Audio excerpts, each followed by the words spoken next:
Random House Audio presents The Joy of Hate, How to Triumph Over Whiners, Hurt Feelings, and Spineless Liberals in the Age of Phony Outrage, by Greg Gutfeld, read for you by Steve Kramer. Dedicated to Andrew Breitbart.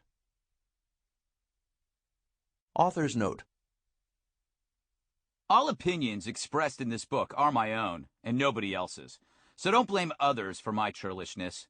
I take full responsibility for any outrage caused, and for those of you who are new to my work and find it reprehensible, just remember that I've done nothing to hide who I am or what I'm about. Enjoy. Introduction. You know what really pisses me off? People who are always pissed off, or pretend to be pissed off. We've created a new frantic world of the enraged, the phony grievance, the manufactured outrage. If you make fun of something or say something truthful, someone, somewhere, will be unhappy. Or say they're unhappy, even when they're not. When they're bored, when they're lonely, when they need attention, they come for you, whining, crying, screaming. And they are coming for you, the children of the corn, with a platform. This new rising tide of constant outrage has been fueled, no doubt, by something called the internet, which has intensified everything, including my home business selling novelty pumpkins. It has led, along with cable news where I currently reside, to an apology brigade comprising shrill scolds who overpopulate both sides of the political spectrum. When Rush Limbaugh says something that thin-skinned tools define as mean-spirited, sundry CNN talk show guests, most of whom never listen to Rush, demand an apology. When Bill Maher says something considered repugnant toward women, conservative watchdogs organize petitions. Everyone wants everyone else fired. No one rests until they get a scalp of contrition, a symbol of victory revealing to all that you just bested someone you don't like. Then, of course, everyone moves on to someone else, and it doesn't even matter whether they're truly outraged or not. In fact, it's just physically impossible to be this outraged all the time. You'd pull a muscle or throw your hip out. Still it goes on, an endless game of political ping pong with both sides unaware that they sound almost exactly alike. The bystanders, however, are different. The media, for the most part, tends to dismiss the outrage perpetrated by the left, often dismissing the slurs and smears as the product of edgy comedy, only because they rabidly agree with whatever's being said. You can make ruthless fun of Michelle Bachmann, for the editors of the major news weeklies think she's nuts too. Remember the wild-eyed Newsweek cover? I do, and it still aroused me. This liberal pass, however, is not afforded to those on the right. If Maher calls someone a slut, the outcry lasts a few days. When Rush says it, the outrage lasts as long as a case of herpes. It flares up and never really goes away. Or so they tell me. But I admit, as well, that there are times I seem angry when I'm really not. Oh, some things piss me off. But in a few minutes, I'll see something fuzzy and huggable, like a cute puppy wearing a leather cap with matching chaps, and I'll forget what I was angry about. But many times I'm angry in the same way I'm happy. It's a biochemical commotion in some excitable part of the brain that can be triggered by anything. It's more about me than the thing that makes me happy or ticked. If I'm yelling at the TV, chances are it's not the TV's fault. It could be the fact that there isn't a TV there at all and I've been yelling at a window. I hate windows. I see right through them. I got that joke from a Bazooka Joe rapper. What I have come to realize, however, is that the people who claim to be angry or upset have a bigger agenda. First, they use the language of outrage to score points against people they don't like or to make themselves feel important. But manufactured outrage is also the free way to ideological success. The quickest way to win not only an argument, but also a career in academics, political activism, or modern dance. To be aggrieved means you've created an impenetrable wall of feeling around you. No one can question you because you're outraged. If this book doesn't sell, surely I will be outraged, and I will certainly write a book about that. I hate the outrage so much you could say I'm outraged by their outrage.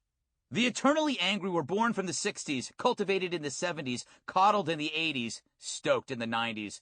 The politically correct didn't die. They all just got agents. And this new outrage came into being via one phenomenon: tolerance.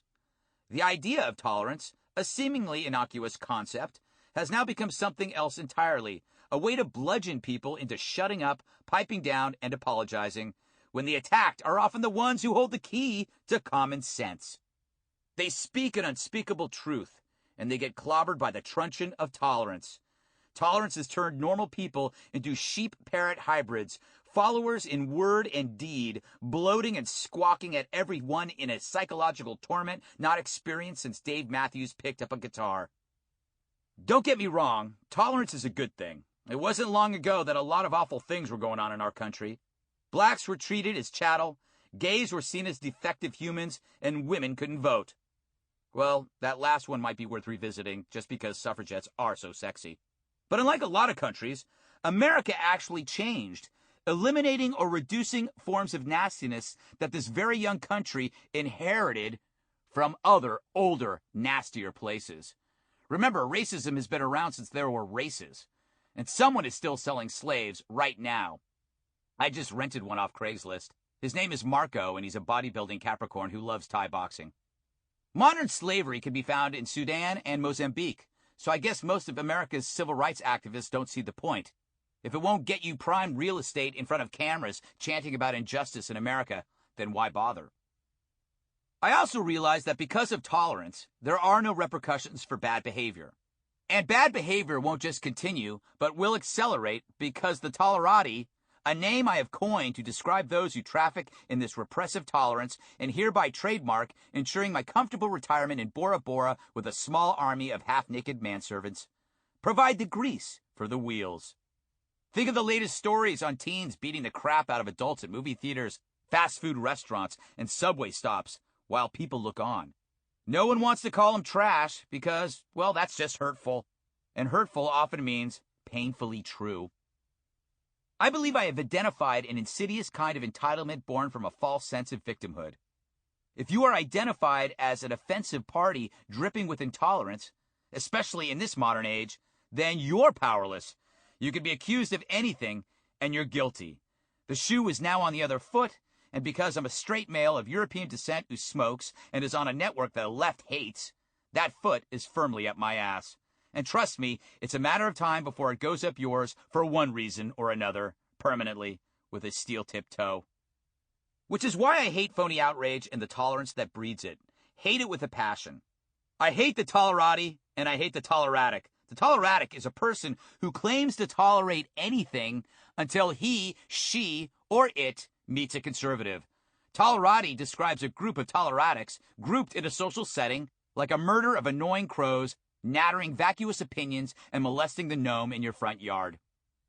I see our country under attack, not by offensive people like me, but by people who claim to be offended. By people like me. See, nothing offends me more than people who are always offended.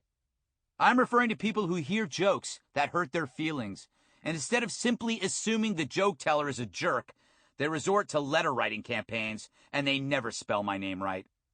I'm talking about people who wage war over a comment, yet would never think of addressing real behaviors that actually cause actual problems. Yet they might yell at you for smoking or joking, but they never actually address the guy on the corner selling drugs, because then they might die. Or worse, he might be part of an ethnic group, which makes you a racist for even looking at him. They'll condemn the Pope for the silliness of organized religion, but then later they tell us we should understand those who, in the name of religion, want to kill us. They'll order us to question authority, then they'll parrot the latest left-wing attack blog funded by George Soros. That's the funny thing about tolerance. It's actually an avenue for bad behavior, instead of respect for the good stuff. It's why in the name of tolerance there are so many mass murderers in the world running countries. We have now made it a rule to respect those who refuse to respect us. Right now we live in a world where if someone perceives you as offensive, they win. Meanwhile, the real offenders get a walk. They can wield the weapon of tolerance to protect real scummy behavior. Like any act committed by a radical Islamist or past member of Menudo. Ricky Martin still has my swim trunks. As I've gotten older, I've come to realize how the things normally deemed offensive don't bother me anymore.